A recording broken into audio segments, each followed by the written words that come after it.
চান, হায়াতটা যদি কেউ আল্লাহর পক্ষ থেকে একটু নির্ধারিত আছে, কিন্তু কিছু জিনিস আছে যেটার কারণে আল্লাহ পাক আপনার হায়াতকে আল্লাহ বৃদ্ধি করে দেয়, সুবহানাল্লাহ। আপনার জীবনের মূল আল্লাহ ঘুরাই দিতে পারে, সুবহানাল্লাহ।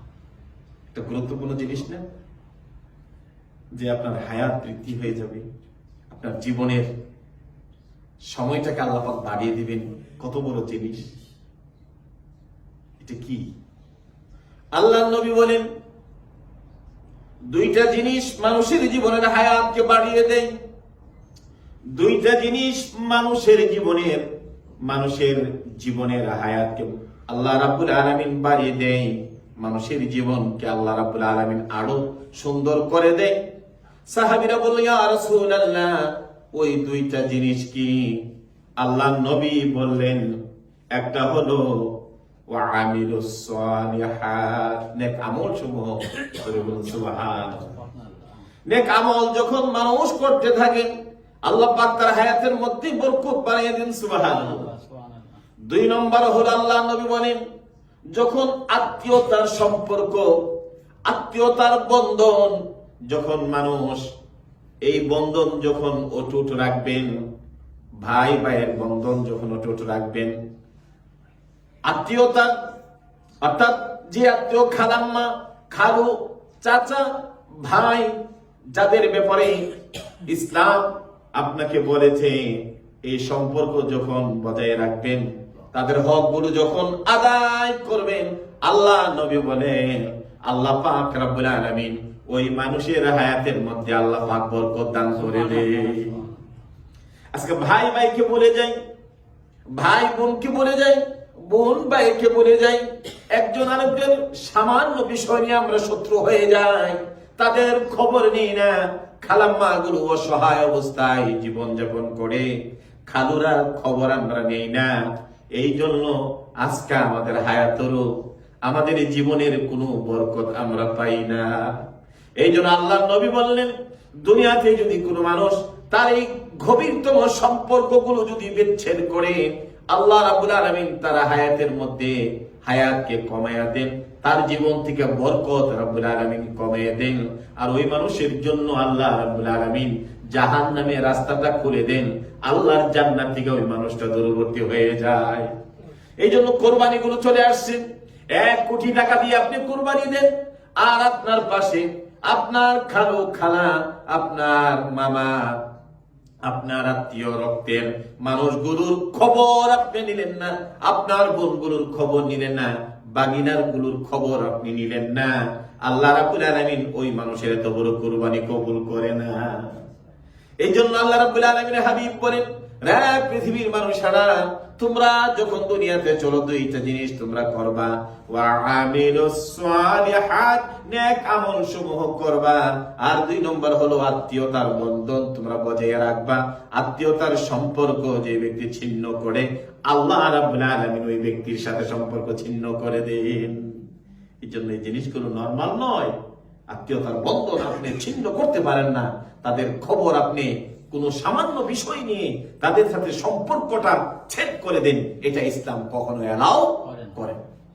এই জন্য আমার ভাইরা, এই ঈদের দিনগুলো যখন আসে, এই জিনিসগুলো যখন আসে, আপনি যেন আপনার আত্মীয়তার সম্পর্ক আরো অটুট করেন, তাদের সাথে যোগাযোগ করেন, তাদের যেন একটু হেল্প করেন, তাদের জন্য একটু সহযোগিতা করেন। নিকট আত্মীয় আপনার ভাই বোন, খালু, খালা, এই সমস্ত নিকট আত্মীয় রক্তের মানুষগুলোর সাথে সম্পর্ক রাখা, রক্তের মানুষের সম্পর্ক ছেদ করে আল্লাহ পর্যন্ত আপনার আমলগুলো পৌঁছবে না। এই জন্য আজকে আমরা দীর্ঘ 1 মাস পর্যন্ত, আরো বেশি হবে, ঈদের কোরবানির বিষয়গুলো নিয়ে, কোরবানি কোথায় থেকে আসছে এই বিষয়গুলো নিয়ে আমরা আলোচনা করেছি। হজের উপরে আমাদের আলোচনা হয়েছে। আজকে কতিপয় বিষয়গুলো যেগুলো অত্যন্ত গোটা বিশ্বের মুসলিম উম্মার জানা দরকার, যারা আমরা কোরবানি দিতে যাচ্ছি, কোরবানির বিষয়ের উপর আমরা কিছু আজকের জুমায় আমরা আলোকপাত করব। এই কোরবানি রাব্বুল আলামিন আল্লাহর কাছে কোন মানুষের কোরবানিগুলো আল্লাহর কাছে প্রিয়, কাদের কোরবানি আল্লাহর দরবারে কবুল হয়, এই বিষয়গুলো নিয়ে আমরা আলোচনা করেছি। আজকে সংক্ষিপ্তভাবে কোরবানির বিষয়ের উপরে যে জিনিসগুলো আমাদের জানা দরকার, যেগুলো আমাদের করণীয় এবং আমাদের বরণীয় এবং কিছু জিনিস আছে বর্জনীয়, যেগুলো আমরা করতে পারবো না। এই জিনিসগুলো আমাদের জানা আজকে দরকার। এই বিষয়ের উপরে আমরা আলোকপাত করব। কি বলেছে নবী মুহাম্মদ রাসূলুল্লাহ, কি বলেছে আল্লাহর কোরআন, এই বিষয়গুলো নিয়ে আমরা আজকে আলোকপাত করব। কারণ কোরবানি আমরা যারা দেব, কোরবানির বিষয়গুলো আমরা একান্ত জানা দরকার। আল্লাহ রাব্বুল আলামিন কোরআনুল কারীমে বললেন, ওয়ালিকুল্লি উম্মাতিন জাআলনা মানসাকান লিয়াযকুরু ইসমাল্লাহি। আল্লাহ রাব্বুল আলামিন কোরআনুল কারীমে বলেন, ওয়ালিকুল্লি উম্মাতিন, আল্লাহ প্রত্যেক উম্মতের জন্য আল্লাহ রাব্বুল আলামিন কোরবানির ব্যবস্থা করে রেখে দিয়েছে। সুবহানাল্লাহ। তাহলে বোঝা গেল শুধু আমাদের জন্য এই কোরবানি না, এই কোরবানি এর আগে যত জাতি পৃথিবীতে আসছে, এই প্রত্যেক জাতির জন্য আল্লাহ রাব্বুল আলামিন কোরবানির ব্যবস্থা করে রেখেছেন। কোরবানির মাধ্যমে আল্লাহর নৈকট্য লাভ করা যায়, কোরবানির মাধ্যমে আল্লাহর ভালোবাসা পাওয়া যায়, কোরবানির মাধ্যমে আল্লাহর প্রিয় হওয়া যায়। এই জন্য আল্লাহ বলেন, ওয়ালিকুল্লি উম্মাতিন, প্রত্যেক উম্মতের জন্য জাআলনা মানসাকান, আল্লাহ এই কোরবানির ব্যবস্থা করেছেন। তারা যখন এই কোরবানি করবে, লিয়াযকুরু ইসমাল্লাহ, তারা যখন আল্লাহ রাস্তায় কোরবানি করবেন, এই কোরবানি পশুটা যেন আল্লাহর নামে যেন কোরবানি হয়। সুবহানাল্লাহ। কার নামে? আল্লাহর নামে। কোরবানি যখন করবেন, এটা কার জন্য? আল্লাহর জন্য করতে হবে এবং আল্লাহর জন্য করবেন। আর যখন এই কোরবানি যখন করবেন, কোরবানির পশুর গলায় যখন আপনি ছড়ি চালাবেন, ওই ছড়িটা চালানোর সময় যেন আল্লাহর নামে কোরবানিটা হয়। এইটাই হলো কোরবানির মূল বিষয়। সুবহানাল্লাহ। এই জন্য আগেকার মানুষও কাফেরও কোরবানি করতেন, কাবাগরের সামনে তারা কোরবানি করত।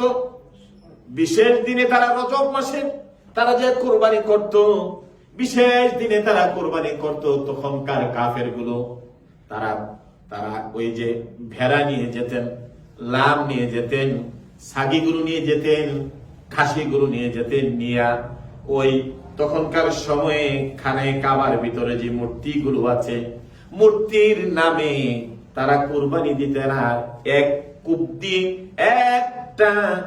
একবারে যখন একটা দাও দিয়ে তলোয়ার দিয়ে যখন তারা আঘাত করত, কল্লাটাকে তো খণ্ডিত করে দিত, দেহটা একদিকে পড়ে যেত। আর আল্লাহর ঘরের ভিতরে যে মূর্তিগুলো আছে, ওই মূর্তিগুলোর নামে তারা কোরবানি দিত। নাউযুবিল্লাহ। আল্লাহ নবী বললেন, রে আমার উম্মতেরা, কোরবানি হবে আমার আল্লাহর জন্য। কার জন্য? আল্লাহর জন্য। পৃথিবীর কোন দেব দেবীর নামে কোরবানি দেওয়া যাবে না, কোরবানি হবে আমার আল্লাহর নামে, আল্লাহর নাম করে। এই জন্য আল্লাহ বলছে, লিয়াযকুরু ইসমাল্লাহ, আল্লাহর নামে তোমরা কোরবানি দিতে হবে। এই কোরবানি আর কারো নামে দেওয়া যাবে না, কোন দেব দেবী তাদের নামে কোরবানি দেওয়া যাবে না। এই নামটা কার জন্য ব্যবহার করতে হবে? আল্লাহর জন্য। এখন প্রশ্ন আসছে, হুজুর আমরা যখন কোরবানি দেই, আমাদের নামগুলো দেই, আমরা 7 নামে হলে আমরা আমাদের বাবার নাম সহকারে এই নামগুলো দেই। এই নাম অর্থ এই কুরবানিটা আল্লাহর নামে হয়। বিসমিল্লাহ, আল্লাহু আকবার। শুধু আমরা নামগুলো দেই, প্রত্যেকের নামগুলো একত্র করে কুরবানিটা যখন ইমাম সাহেব দেন, যখন গলায় যখন ছড়ি দেন, তখন কার নামে দেন? আল্লাহর নামে কুরবানি দেন। আর তখন তারা যখন কুরবানি করত, তখন ওই ছড়িটা চালাইতো লাত, উজ্জা, মানাত নামে তারা 3 জন বড় বড় দেবীর নামে তখন তারা কোরবানি করত।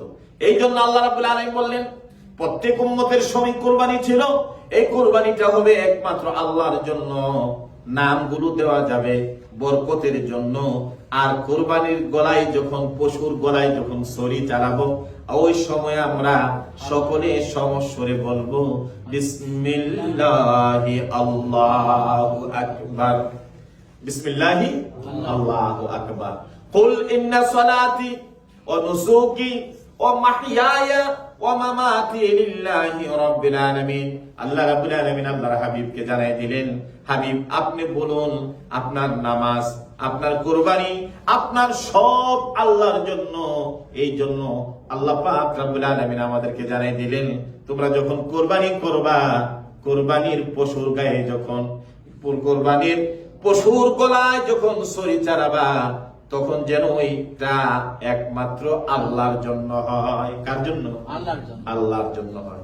আল্লাহর জন্য ছাড়া যদি কোনো কোরবানি হয়, এই কোরবানি আল্লাহর কাছে কবুল হবে না। তাহলে বোঝা গেল প্রথম যে শর্ত আমরা পাইলাম, আমরা যারা কোরবানি দেবো এটা কার নামে দেবো?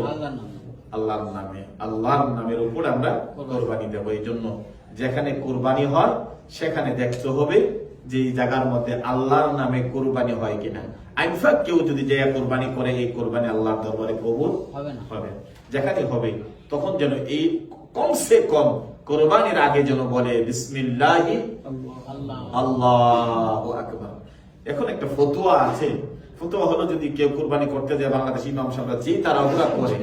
একবার তো আমি ঢাকাতে কোরবানি করতে যাই, একবার আপনার গরু অর্ধেক ধরে হুজুর তাড়াতাড়ি সালা।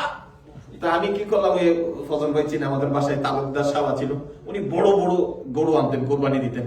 তো ওনার বাসার সামনে কোরবানি, ওই গ্যারেজে কোরবানি দিতে গেলাম, মানুষ ভালো করে ধরলো না, আমার হুজুর চলি চাল, আর আমি যে চালাইলাম না, গরু মারছে না, আরেক লোকের এই হাতে গিয়ে পড়ে গেছে, অনেক বড় বিপদ হয়ে গেছি। এই জন্য দোয়া ইন্নী ওয়াজ্জাহাতু ওয়াজহিয়া লিল্লাযী ফাতারাস সামাওয়াতি ওয়াল আরদা হানিফা ওয়া মা আনা মিনাল মুশরিকিন। আল্লাহর প্রতি তাওয়াজ্জুহ হবেন, তারপরে দোয়া পড়বেন, তারপরে পরে আল্লাহর জন্য বিসমিল্লাহি, কমসে কম বিসমিল্লাহি আল্লাহু আকবার বলে আল্লাহ যারা আমাদের সাথে কোরবানি দিতেছে, এটাতে একটা লম্বা দোয়া আছে, এই দোয়াটা পড়ে আল্লাহুম্মা ইন্না সালাতি ওয়া নুসুকি ওয়া মাহইয়ায়া ওয়া মামাতি লিল্লাহি রাব্বিল আলামিন লা শারীকা লাহু ওয়া বিযালিকা উমিরতু। আল্লাহ যারা দিয়েছে আমাদের পক্ষ থেকে, তাদের পক্ষ থেকে, সকলের পক্ষ থেকে বিসমিল্লাহ আল্লাহু আকবার বলে একটা কোরবানির দোয়া পড়তে হয়। তো যাই হোক, এই হলো অবস্থা। যখনই যেখানে দিব, অনেক ইমাম সাহেবরা আছেন যারা কোরবানি করতে যায় অনেকগুলো করতে হয়, মানুষে তাড়াতাড়ি করে, উনি কোরবানি করে ফেললেন কিন্তু বিসমিল্লাহ বললেন না, বিসমিল্লাহ আল্লাহু আকবার বললেন না। এই অবস্থায় কি হবে? হ্যাঁ, এখানে ইমাম আবু হানিফা রাহমাতুল্লাহ আলাইহি একটা ফতোয়া দিয়েছেন। ফতোয়াটা হলো, হয় কোন ইমাম যদি ভুলে বিসমিল্লাহি আল্লাহু আকবার নাও বলে, যেহেতু সে মুসলমান একজন ইমাম, তাদের হৃদয়ের মধ্যে সব সময় কি হয়? আল্লাহর নাম স্মরণ থাকে। এই হিসাবে ওই কোরবানিটা কি হবে?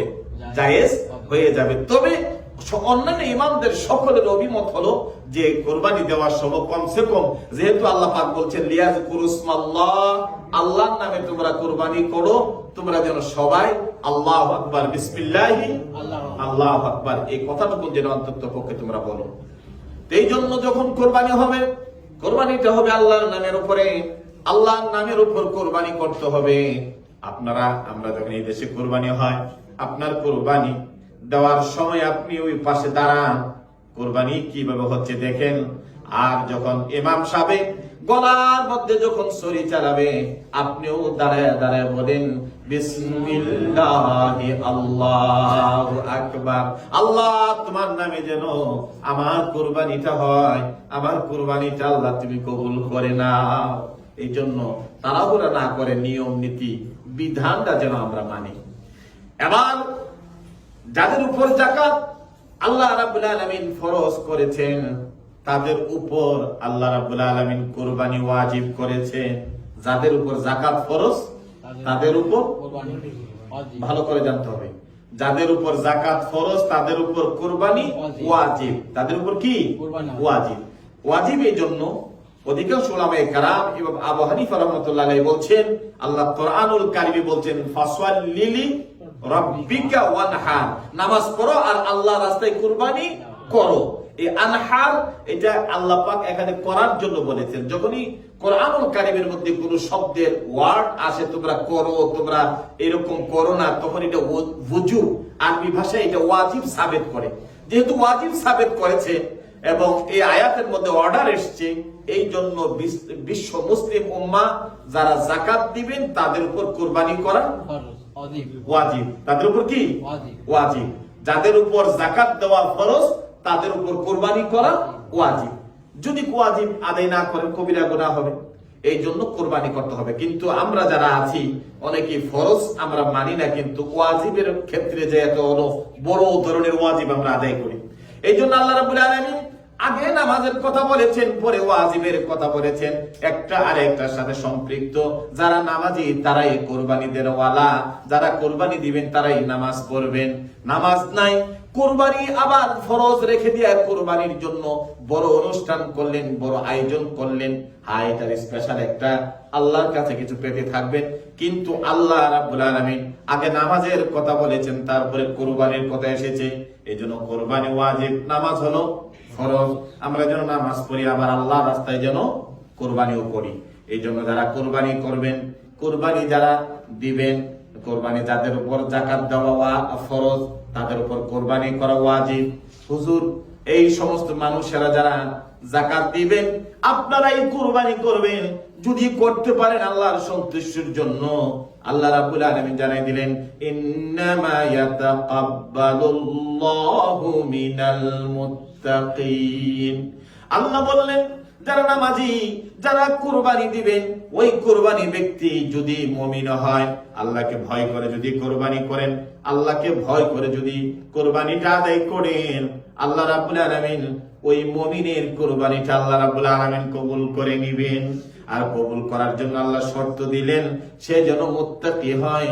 আল্লাহ, আমার কোরবানিটা দুনিয়ার কোন মানুষের জন্য নয়, দুনিয়ার কোন মানুষকে দেখানোর জন্য নয়, দুনিয়ার কোন মানুষকে বলার জন্য না। রাব্বুল আলামিন, তোমার হুকুম তুমি বলেছো, ফাসাল্লি লিরাব্বিকা ওয়ানহার। আল্লাহ গো, তোমার হুকুম পালন করতে যাইয়া আদায় করেছি, মেহেরবানি করে তোমার গোলামের পক্ষ থেকে তুমি কবুল করে না। তাহলে প্রথম শর্ত, কোরবানি দিবেন কার নামে? আল্লাহর নামে। দ্বিতীয়ত হলো, যাদের উপর যাকাত ফরজ তাদের উপর কোরবানি ওয়াজিব। আর কোরবানি যারা দিবেন তাদের একটা আমল দরকার। এই আমলটা হলো, তারা যেন আল্লাহকে ভয় করে কোরবানি করে। দুনিয়ার কোন মানুষকে দেখানোর জন্য যেন আমার কোরবানি না হয়, দুনিয়ার কোন মানুষকে বোঝানোর জন্য যেন না হয়। আল্লাহ গোস্ত খাওয়ার জন্য নয়, কোরবানি দিলে তো গোস্ত জুবিজু খাইবেন, কিন্তু আল্লাহর সন্তুষ্ট যেন মনে মনে থাকে, তখন আল্লাহর দরবারে আপনার কোরবানি কবুল হয়ে যাবে। সুবহানাল্লাহ। তাহলে 3 নম্বর শর্ত হলো, আমরা যারা কোরবানি দেব, কোরবানি ব্যক্তির জন্য নামাজ ফরজ, কোরবানি হলো ওয়াজিব। আর ওয়াজিব যারা আদায় করবেন, আপনাদের জন্য 3 নম্বর শর্ত হলো, আপনারা তাকওয়াকারী হতে হবে, আল্লাহকে ভয় করে এই কোরবানি আদায় করতে হবে। তাহলে এই কোরবানি দেওয়া আপনি আমাদের জন্য কি হবে? লাভ হবে। এবং যাদের উপর যাকাত ফরজ, যাদের উপর কোরবানি ওয়াজিব, আর আপনি এই ওয়াজিব আদায় করলেন না, আপনাদের ব্যাপারে ইসলাম কি বলেছে, রাসূল কি বলেছে? সুবহানাল্লাহ। আল্লাহর নবী বললেন, আমার উম্মতের উপর, জাতির উপর আল্লাহ রাব্বুল আলামিন যাদেরকে সম্পদ দিয়েছেন, আপনাদের উপর যাকাত দেন, আপনারা যাকাত ফরজ, যাকাত আদায় করেন, কোরবানি ওয়াজিব। কিন্তু এই ওয়াজিব হওয়ার পরে আপনারা যারা আজকে এই কোরবানি আদায় করলেন না, এখন তো বিভিন্ন ফতোয়া, কোরবানি এক জিনিস, দান খয়রাত এক জিনিস। টাকা দান করে দেব, কোরবানি করব না, তাহলে ওয়াজিব আদায় হবে না। যারা এই ওয়াজিব আদায় করবেন না, এই ব্যাপারে রাসূল কি বলেছেন? আল্লাহর নবী বললেন, মান ওয়াজাদা সাআতান লিআইয়ুদাহিয়া। আল্লাহ রাব্বুল আলামিন যাদেরকে কোরবানি করার জন্য যোগ্যতা, আল্লাহ অর্থ সম্পদ দান করেছেন, ফালাম ইউদাহি, যে ব্যক্তি এই সম্পদ দেওয়ার পরে তার উপর কোরবানি ওয়াজিব হয়ে গেল, আর ওই ব্যক্তি ফালাম ইউদাহি, সে কোরবানি আদায় করলো না, আল্লাহ নবী বলেন, ফালা ইয়াহদার মুসাল্লানা, ওই ব্যক্তি যেন ঈদের দিনে যেন ঈদের জামাতে যেন সে না আসে। কত বড় ধমকের কথা, কত বড় কঠিন কথা। যার উপর, আপনার উপর ওয়াজিব, আপনি ওয়াজিব আদায় করলেন না। এটা শুধু আপনি খাওয়ার জন্য না, আপনি কোরবানি দিবেন, আপনার কোরবানির মাধ্যমে এলাকা যারা সারা বছর গোশত খাইতে পারে না, অনেক মানুষ আছে সারা বছর, বিশেষ করে বাংলাদেশে 1 কেজি গোশতের দাম 800, 900, 1000 টাকা। সে প্রতিদিন যা কামাই করে, ঘর ভাড়া, বাড়ি ভাড়া সবাইকে দিয়ে 1 কেজি গোশত খাওয়ার তৌফিক হয় না।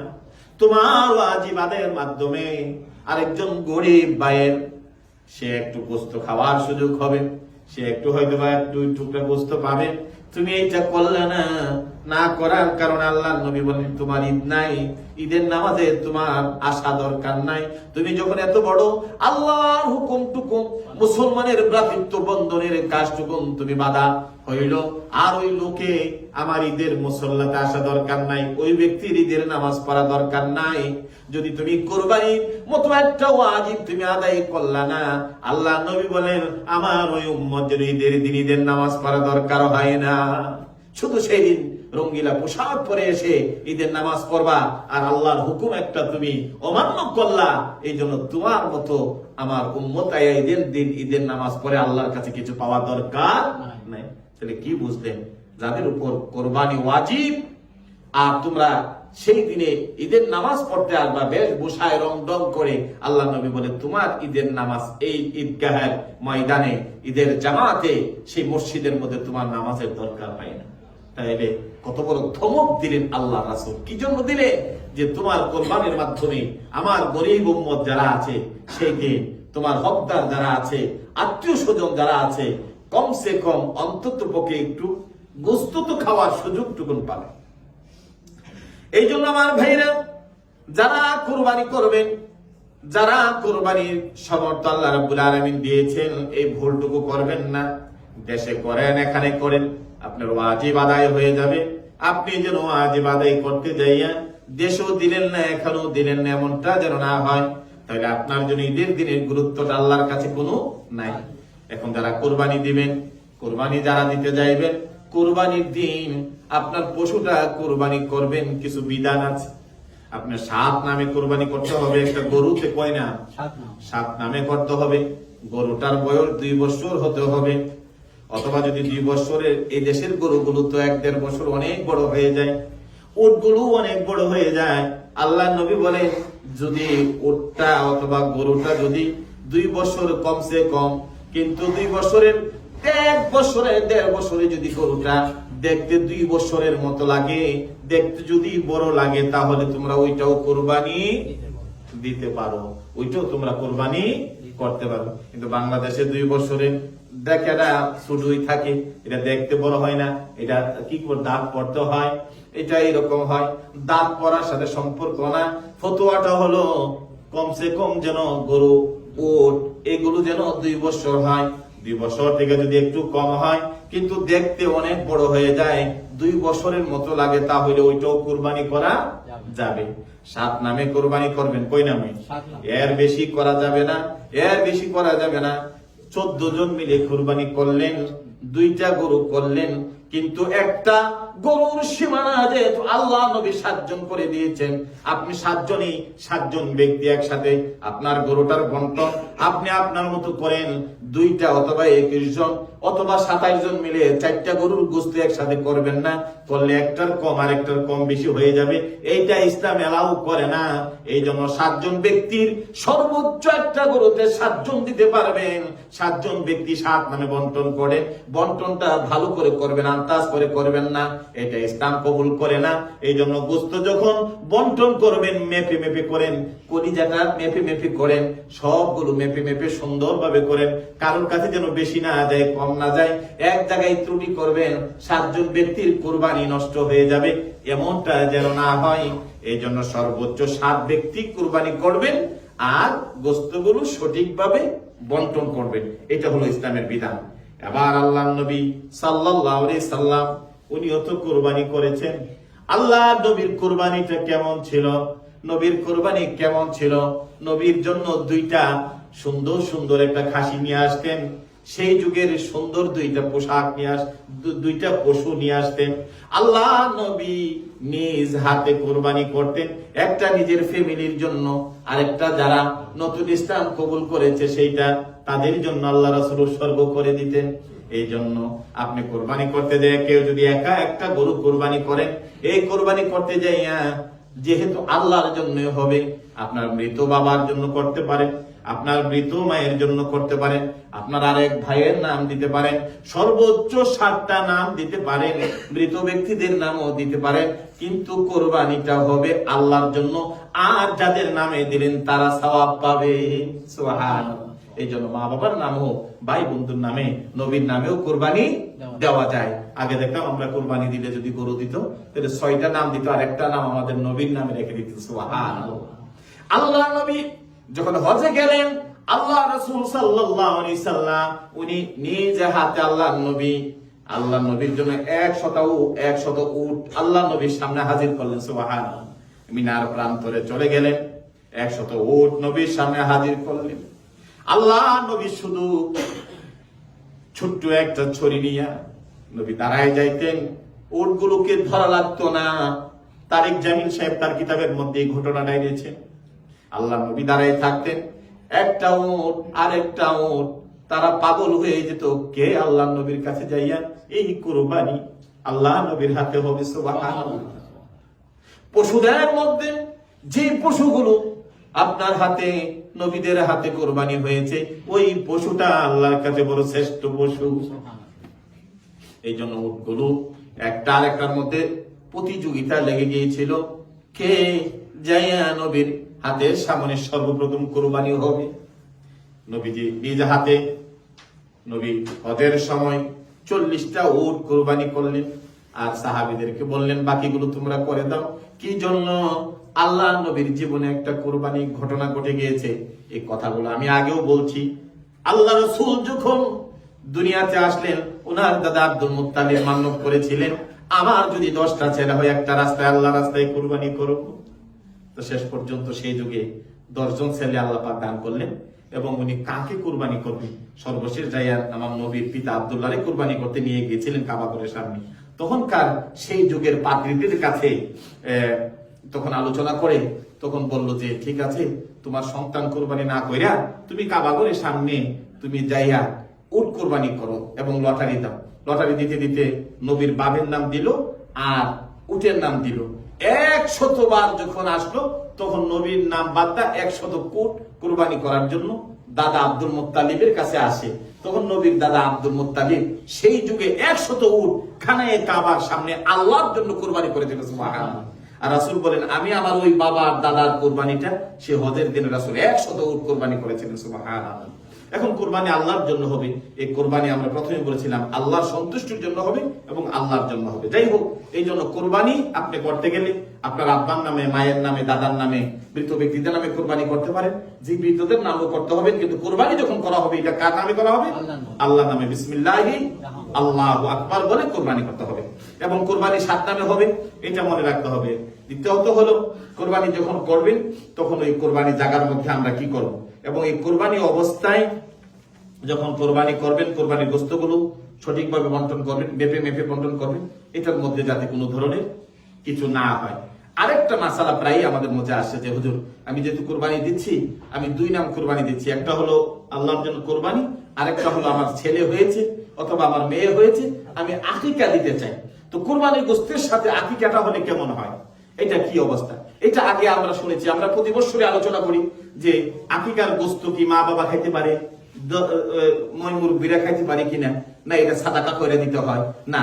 রাসূল বলেছেন কুরবানির গোশতর যে হুকুম আকিকার গোশতর একই হুকুম। কি বলতেন? অর্থাৎ কোরবানি করলে যেমন করলে এটা মা বাবা ভাই বোন আত্মীয় স্বজন সবাই খেতে পারেন, তেমন ভাবে কেউ যদি আকিকা করেন আপনার ছেলে, এই আকিকার গোশতটাও আপনি 3 ভাগ করে 1 ভাগ আপনি বাইটা দিতে পারেন, আরেক ভাগ আত্মীয় স্বজনকে দিতে পারেন, আর আরেক ভাগ সবাইকে নিয়ে সুন্দর করে খাইতে পারেন। এইটার কোনো ইসলামে কোনো বাধা নাই। এমন না যে আকিকা দিলে সন্তানের নামে ছেলে খাইতে পারবে না, মেয়ে খাইতে পারবে না, মা খাইতে পারবে না, বাবা খাইতে পারবে না, এটা ইসলাম কখনো অ্যালাউড করে না। এই জন্য আকিকার বিষয়টা আমাদের কাছে সত্য হয়ে গেল। আমরা যখন আকিকা করব তখন আকিকার গোশত আমরা সবাই মিলে খাইতে পারবো, এর মধ্যে কোনো অসুবিধা নাই। তাহলে আকিকা আমরা কোরবানির মধ্যে যে ব্যাপারগুলো আমরা আলোচনা করলাম, 1 নম্বর হলো যখন আপনি কোরবানি করবেন তখন এটা আল্লাহর জন্য করবেন। দ্বিতীয়ত হলো যারা কোরবানি যাদের উপর ওয়াজিব, তারা যদি ওয়াজিব আদায় না করে রাসূল বলছে তোমার জন্য কোনো ঈদের নামাজ নাই। তুমির মতো উম্মত ঈদের দিন ঈদের নামাজ পড়া আসা দরকার নাই, যেহেতু কুরবানির মতো একটা ওয়াজিব আমার অসহায় এতিম উম্মত গুলা যারা তোমার থেকে দেওয়া একটু গোশত খাইতো, তুমি তো সবসময় কিনে খাইতে পারো, তো তোমার জন্য ঈদের নামাজ নাই। এই জন্য এটা রাসূল ধমক দিয়ে বলেছেন। 3 নম্বরে বলা হয়েছে কুরবানি যখন দিবেন 7 নামে দিবেন এবং এটা সুন্দরভাবে বন্টন করবেন। এবং যারা কুরবানি দিবেন আপনাদের জন্য তাকওয়াকারী হওয়া চাই, আল্লাহকে ভয় করে কুরবানি হওয়া চাই, তাহলে আপনার কুরবানি আল্লাহর কাছে কবুল হবে। এবং কবুল কি হবে আল্লাহ পরবর্তী আয়াত আল্লাহ জানিয়ে দিলেন। আবার আল্লাহ রাব্বুল আলামিন বললেন, লা ইয়ানালাল্লাহা লুহুমুহা ওয়ালা দিমাউহা। রে দুনিয়ার মানুষরা, তোমরা যারা পশু কুরবানি দাও, তোমরা বড় বড় কেউ গরু কুরবানি করো, কেউ উট কুরবানি করো, কেউ দুম্বা কুরবানি করো, কেউ লাম কুরবানি করো, কেউ খাসি কুরবানি করো, তোমাদের এই কুরবানি তোমরা যা করো, এই কুরবানি করা ওই কুরবানির কোন গোশত, কোন পশুর গোশত, লা ইয়ানালাল্লাহা লুহুমুহা ওয়ালা দিমাউহা, ওই কুরবানির কোন গোশত এবং রক্ত আল্লাহর কাছে পৌঁছে না। ওয়ালাকিন ইয়ানালুহুত তাকওয়া মিনকুম, তোমরা যে আল্লাহকে ভয় করে যে তোমরা কুরবানি করছো, আল্লাহ পাকের একটা হুকুম যে তোমরা পালন করছো, আল্লাহ রাব্বুল আলামিন বলেন তোমাদের এই হুকুমটা পালন করে আল্লাহকে ভয় করে যে করছো, ওই জিনিসটা আল্লাহর কাছে পৌঁছে যায়। সুবহানাল্লাহ। ওদের এই জিনিসটা কত তাড়াতাড়ি পৌঁছে, এই জিনিসটা আল্লাহর কাছে কত তাড়াতাড়ি পৌঁছে। অন্যান্য আমলের ব্যাপারে বলা হয়েছে, আমলগুলো ফেরেশতারা লেখে আল্লাহর কাছে নিয়ে যায়, আল্লাহর কাছে নিয়ে যাওয়ার পরে আমলগুলো আল্লাহর কাছে পৌঁছে, আল্লাহ রাব্বুল আলামিন আমলগুলো কবুল করে। কিন্তু কুরবানির ব্যাপারে আল্লাহ রাব্বুল আলামিনের হাবিব বলেন, আল্লাহ রাব্বুল আলামিনের দরবারে এত বেশি প্রিয় এই আমল, আল্লাহ রাব্বুল আলামিনের হাবিব বলেন, মা আমিলা ইবনে আদম, আল্লাহ যখন বনি আদম আমালিন ইয়াউমিন নাহরি, কুরবানির দিন যখন কুরবানি করেন, আহাব্বু ইলাল্লাহ, ওই কুরবানির দিনের গুলো অর্থাৎ 10 তারিখ যে কোরবানির যে 3 দিন আছে, এই 3 দিন যখন আপনারা কোরবানি করেন, এই 3 দিন আল্লাহর কাছে 3 দিনের মধ্যে সব চাইতে, নামাজ বলেন, রোজা বলেন, যাই কিছু বলেন, এই 3 দিনের কোরবানির 3 দিনের মধ্যে সব চাইতে আল্লাহর কাছে প্রিয় আমল হলো আল্লাহর রাস্তায় কোরবানি করা। সুবহানাল্লাহ। আহাব্বু ইলাল্লাহ, সবচাইতে বেশি প্রিয় হলো, সবচাইতে বেশি প্রিয় হলো আল্লাহর কাছে মিন ইহরাকিদ দাম, ওই দিন কুরবানি পশু আল্লাহর রাস্তায় কুরবানি করা। সুবহানাল্লাহ। তাহলে সেই দিনটা আল্লাহর কাছে প্রিয় হলো, আপনার অন্যান্য আমলের চেয়ে সবচেয়ে প্রিয় হলো ওই দিনে আল্লাহর রাস্তায় কুরবানি করা। এই কুরবানির পশু যখন আপনি কুরবানি করবেন, এই কুরবানির ব্যাপারে নবী বলেন, বিকুরুনিহা ওয়া আযফারিহা ওয়া আযলাফিহা, আল্লাহ নবী বলেন যে পশুটাকে তোমরা কুরবানি করলা, এই কুরবানিকৃত পশুর শিং, তার নখ, তার খুর, এইগুলোর আমল পর্যন্ত আল্লাহর কাছে পৌঁছে যাচ্ছে। সুবহানাল্লাহ। এই জন্য ওই দিনের আমল হলো সবচেয়ে বেশি প্রিয় আল্লাহর কাছে। যে 3 দিন আমরা কুরবানি করতে পারি, এই 3 দিনের সবচেয়ে প্রিয় আমল হলো আল্লাহর রাস্তায় কুরবানি করা। এবং এই কুরবানি কত তাড়াতাড়ি পৌঁছে, এই কুরবানি কত তাড়াতাড়ি আল্লাহর কাছে চলে যায়, এই জন্য এটা বলেছেন নবী মুহাম্মদ রাসূলুল্লাহ সাল্লাল্লাহু আলাইহি সাল্লাম। আল্লাহর নবী বলেন, ওয়া ইন্নাদ দামা লা ইয়াকা মিনাল্লাহি বিমাকানিন, দুনিয়ায় যখন কোনো মানুষ কুরবানি করার জন্য পশুর গায়ে যখন ছুরিটা চালায়া রক্তটা জমিনে পড়ার আগে, যারা আল্লাহর জন্য কুরবানি করেন, যারা আল্লাহর জন্য, আল্লাহকে খুশি করার জন্য, আল্লাহকে রাজি করার জন্য কুরবানি করেন, আল্লাহর নবী বলেন ওই পশুর গলার মধ্যে ছুরিটা চালানো সাথে সাথে রক্তটা জমিনে পড়ার আগে আপনার কুরবানিটা আল্লাহর দরবারে পৌঁছে যায়। সুবহানাল্লাহ। কি মনে করেছেন? 2 থেকে 3 আঙ্গুল জমিন পশু কুরবানি ছুরি চালানো কয় সেকেন্ড লাগে, কয় সেকেন্ড লাগে জমিনে পড়তে। আল্লাহ বলেন ওই রক্তটা জমিনে পড়ার আগে আমার বান্দার কুরবানি আল্লাহর কাছে পৌঁছে যায়। সুবহানাল্লাহ। এই জন্য নবী বললেন আল্লাহর কাছে আহাব্বু ইলাল্লাহ, আল্লাহর কাছে সবচেয়ে প্রিয় হলো ওই 3 দিন যখন মানুষ আল্লাহর রাস্তায় কুরবানি করে, এই কোরবানিগুলো যেন হয় আল্লাহর জন্য, এই কোরবানিগুলো যেন হয় আল্লাহকে তাকওয়া করে ভয় করে। আর এইভাবে যারা কোরবানি করবেন, আল্লাহ নবী বলেন এই কোরবানির পশুটার রক্তটা জমিনে পড়ার আগে আল্লাহ রাব্বুল আলামিনের দরবারে আপনার কোরবানিটা কবুল হয়ে যায়। এই জন্য আমার ভাইরা, যখন কোরবানি করবেন আল্লাহর জন্য করবেন। তারপরে নবী বললেন করবেন তো আল্লাহর জন্য, কিন্তু করতে যায় যেন কোনো অহংকার না আসে। আপনি করতে যায় যেন আপনার মনের মধ্যে যেন কোনো ধরনের চিন্তা না আসে।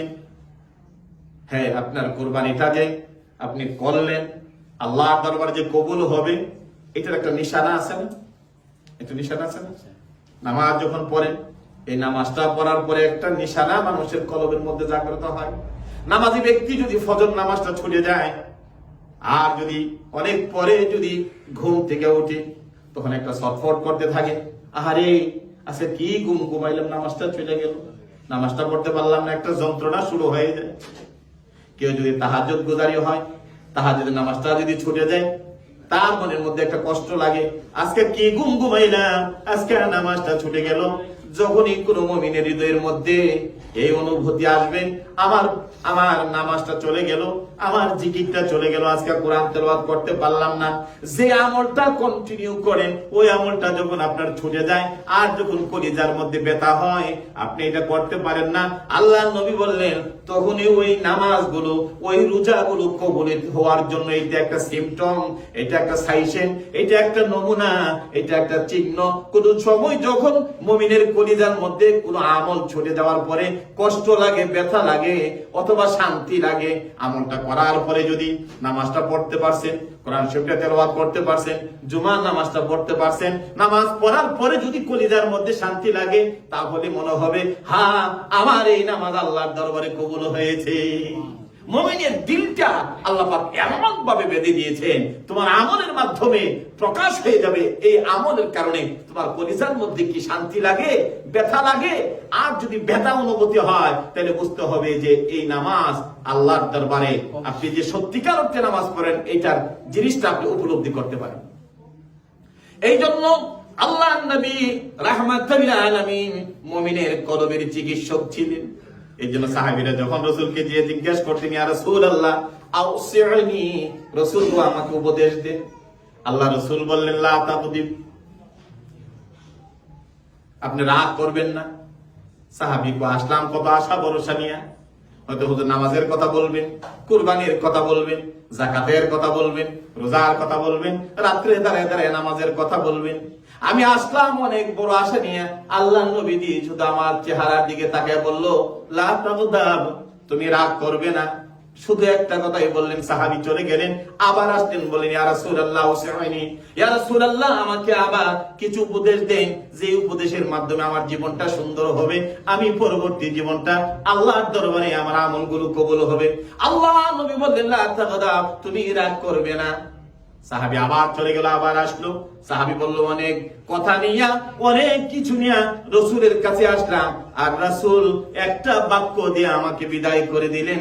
রাসূল তো জানেন মুমিনের অবস্থা, রাসূলে মুমিনের এই কলবের অবস্থাটা জানেন, কার কলবের মধ্যে কি বিরাজ করে।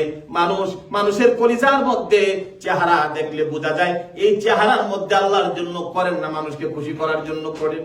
এই জন্য রাসূল আল্লাহ পাক রব্বুল আলামিন ওই হিকমা, ওই জ্ঞান আল্লাহ রাসূলকে দান করেছেন। এই জন্য রাসূল সাহাবীদের অবস্থান দেখে দেখে বলে দিতে পারতেন। এই জন্য কুরবানির ব্যাপারে যাইয়া আল্লাহ নবী বললেন, ও আমার সাহাবীরা, তোমরা যখন কুরবানি করবা, কুরবানির পরে যদি ফাতিবু বিহা নাফসান, তুমি যদি তোমার নফসের মধ্যে যদি একটু শান্তি পাও। কি শান্তিটা?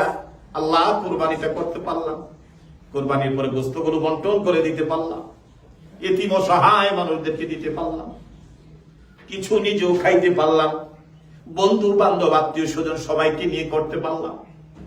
এই শান্তি অনুভূতি যদি তোমার কলিজার মধ্যে আসে, আর তুমি যদি এইটা উপলব্ধি করতে পারো, আমার এই কোরবানি দেওয়ার পরে আমার যে কর্মগুলো ছিল, আমি এই কর্মগুলো আদায় করতে পেরেছি, তাহলে তুমি বুঝে নিবা এই কোরবানি আল্লাহর দরবারে কবুল হয়েছে। এই জন্য রাসূল বলেছেন ফাতিবু বিহা নাফসান, তোমার নফস বলে দিবে তোমার কোরবানির পরে তোমার কোরবানির অবস্থাটা, হালাতটা, যে আমি যে এত বিশাল গরু করে করলাম 1 কোটি 2 কোটি দিয়ে, এই যে রিসাং আর সারা রাস্তাঘাট, টিভি, সারা পৃথিবী, এটা তোমার হৃদয় বলে দিবে এটা কি আল্লাহর জন্য হয়েছিল নাকি এটা এই বর্তমান সময়ে মানুষকে দেখানোর জন্য হয়েছিল, এটা কি তাকওয়া সহকারে হয়েছিল, এটা নাকি মানুষকে দেখানোর জন্য হয়েছিল। এই কোরবানির পরে তোমার আত্মা তোমাকে বলে দিবে আল্লাহ এটা কি কি জন্য হয়েছে। দুইটা, একটা হলো দেওয়ার পরে একটা জাগ্রত হবে, হ্যাঁ এই বছর খুব বিশাল ভাবে ভাইরাল হয়েছে, একটা এই ধরনের একটা আসবে, এই হলো শয়তান থেকে আসবে। আর আরেকটা হৃদয়ের গভীর থেকে জাগ্রত হবে, আল্লাহ আমার এই কোরবানিটা তোমার জন্য করতে পেরেছি, যেভাবে করার আমি এটা করতে পেরেছি, আল্লাহ মানসিক ভাবে আমি একটা শান্তি পাচ্ছি, এটা তোমার নফস সাক্ষী দেবে। এইটা যদি আসে তাহলে তোমার হৃদয় বলে দিবে তোমার কোরবানি আল্লাহর কাছে কতটুকু কবুল হয়েছে। সুবহানাল্লাহ। এই জন্য এই কোরবানির বিষয়টা খুব সেনসিটিভ। আমরা যেন এই বিষয়গুলো খেয়াল করি, আমরা যেন এই বিষয়গুলো আমরা যেন লক্ষ্য করি। কোরবানি যেন হয় একমাত্র কার জন্য? আল্লাহর জন্য। আবার সাহাবীরা গেল, ইয়া রাসূলুল্লাহ এই কোরবানি তো আমরা করব, এই কোরবানির মধ্যে কি আছে, আমরা এই কোরবানির মধ্যে কি পাবো? ফামা লানা ফিহা, রাসূল আমরা যদি কোরবানি করি এত কষ্ট করে, এই কোরবানির মধ্যে আমাদের জন্য আল্লাহ কি রেখে দিয়েছেন? আল্লাহ রাসূল বললেন বিকুল্লি শাআরাতিন হাসানাতুন, রে আমার সাহাবীরা তোমরা যদি কোরবানি করো, কোরবানি কৃত পশুর প্রত্যেকটা পশমের মধ্যে যত সওয়াব আল্লাহ রাব্বুল আলামিন তত সওয়াব দিয়ে দিবে। সুবহানাল্লাহ। কি মনে করেন একটা পশু, একটা গরু কোরবানি করে, লাম কোরবানি করবে, এই যে ভেড়া, ভেড়ার মধ্যে তো অনেক পশম, এক সাহাবী যে নবীকে প্রশ্ন করে ফেলছে, ইয়া রাসূলুল্লাহ আচ্ছা মহিষ দুম্বা ঠিক আছে, এই যে ভেড়ার গায়ে এত পশম, ওইটার সমপরিমাণ যদি কেউ ভেড়া করে? রাসূল বলেন হ্যাঁ, যদি কেউ ভেড়াও যদি কোরবানি করে, ওই ভেড়ার গায়ে যত পশম আছে তত পরিমাণ সওয়াব তোমার আমলনামে আল্লাহ দিবেন। এই জন্য কোরবানিটা প্রথম থেকে আমরা আলোচনাটা করছিলাম, এই কোরবানিটা যেন হয় কার জন্য?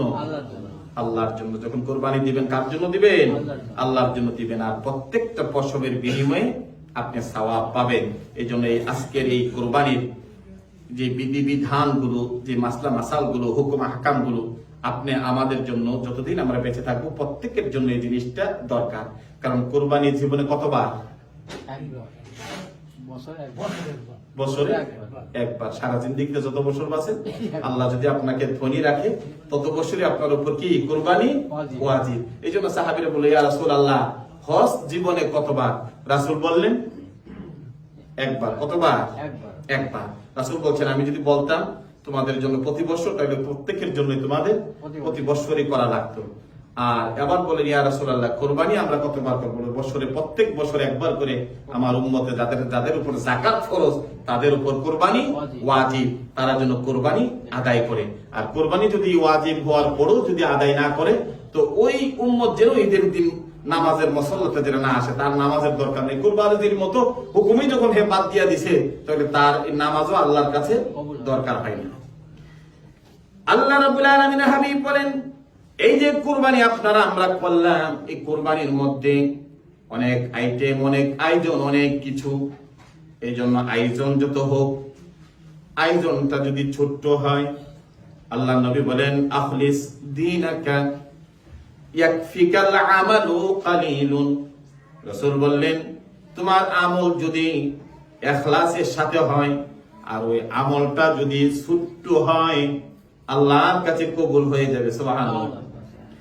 আমল কম হোক, কিন্তু যদি ইখলাসের সাথে হয়, এই আমল কি হবে?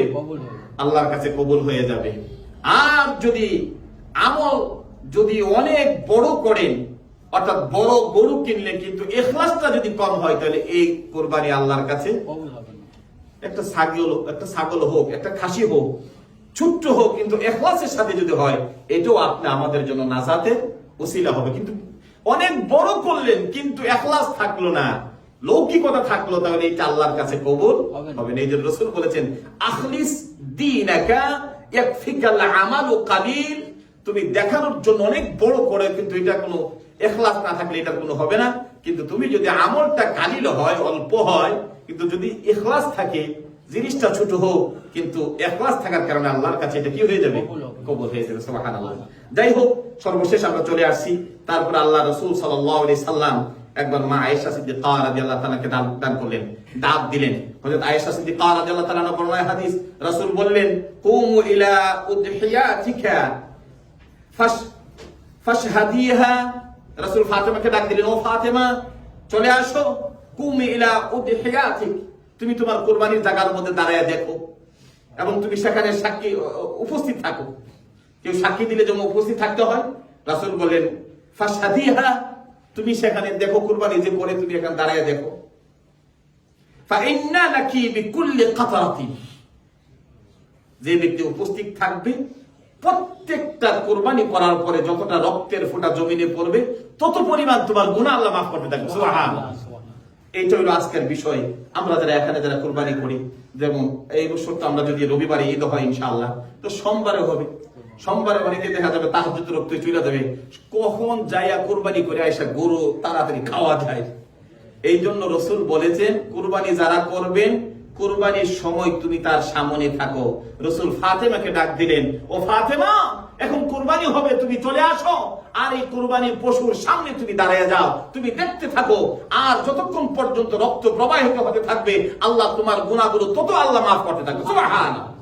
এই আমলটা এটা থেকে আমরা অনেকে বঞ্চিত হয়। আমরা দুইজন ভাইকে পাঠাই দেই, সবাই চলে যায় একটু আগে পরের জন্য, আর এই সওয়াব থেকে আমরা বঞ্চিত হয়। এই জন্য আগে পাঠার নাম দেন, কিন্তু সবাই একসাথে থাকা এটা ভালো। এই আমলটা একই সাথে নামগুলো বললেন, সবাই বিসমিল্লাহ আল্লাহু আকবার বলে জানালাটা বললেন, ইমাম সাহেব সরি চালালো, সওয়াব পাইলেন, আর এত ফজিলত আপনার আমল নামার মধ্যে জমা হচ্ছে। সুবহানাল্লাহ। রাসূল ফাতেমাকে এই কথাটা রাসূল ডেকে নিয়ে বললেন, কুরবানির পশুর সামনে তুমি দাঁড়িয়ে থাকো। সুবহানাল্লাহ। আল্লাহ নবী বললেন, তুকদারু মিন দামিহা আইয়ুগফারা লাকি মা সালাফা মিন যুনুবিক। নবী বললেন, যখন কুরবানি করবেন তুমি দাঁড়ায়া থাকো, আর যখন রক্তগুলো মিন দামিহা, রক্তগুলো জমিনে পড়বে, আইয়ুগফিরা লাকি, আর তুমি যখন দাঁড়ায়া থাকবা যত রক্ত জমিনে পড়বে অত গুনাহ আল্লাহ তোমার শরীর থেকে মুছে দিবে। এই জন্য আপনারা যারা কুরবানি করবেন চেষ্টা করবেন একই সাথে যাওয়ার জন্য, নামগুলো সুন্দর করে বলে সবাই জানালার পাশে দাঁড়ায়া বিসমিল্লাহ আল্লাহু আকবার বলার জন্য চেষ্টা করবেন। তাহলে কুরবানিটা সুন্দর হলো, ওই যে মনের শান্তিটা পাইলেন আর সওয়াবেরও অধিকারী হয়ে গেলেন। এই জন্য আমার ভাইরা, আজকের যে প্রথম দিকে যে কুরবানির বিষয়গুলো আলোচনা করেছি, প্রথম দিকে যারা এসছেন অত্যন্ত গুরুত্বপূর্ণ আলোচনাগুলো, আপনারা সেই ব্যাপারে খেয়াল করবেন এবং সেইগুলো পালন করার জন্য চেষ্টা করবেন। আল্লাহ যেন আমাদের কুরবানিগুলো কবুল করে। আমরা বলি আমিন। ওয়া মা তাওফীক ইল্লা বিল্লাহ, আলাইহি তাওয়াক্কালতু ওয়া ইলাইহি উনীব। ইনশাআল্লাহ যেহেতু ঈদ আগামী রবিবারে সকাল 8:30টার সময় আমাদের আরবিদের জামাত হবে, 9:30